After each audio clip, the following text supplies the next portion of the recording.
नमस्कार state news Odia को आपको स्वागत।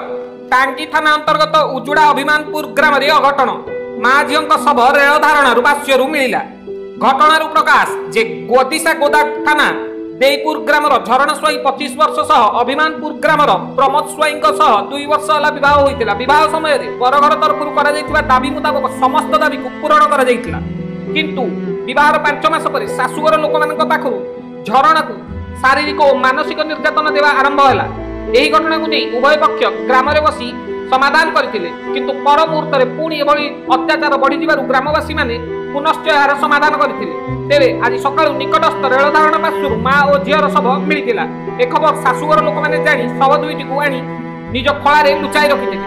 झीर मृत्यु खबर शुणी बापघर लोक मैंने भूसुलपुर फांडी शाशुघर लोक विरुद्ध अभियोग करते। संगे संगे फांडी अधिकारी घटनास्थल को जाई तदंत आरंभ करते और शव दुईटी को व्यवच्छेद मुख्य चिकित्सालय को पठाई ओ घटनार सरजमीन तदंत आरंभ करते। यारी भितर स्वामी प्रमोद स्वाई फेरार अच्छी।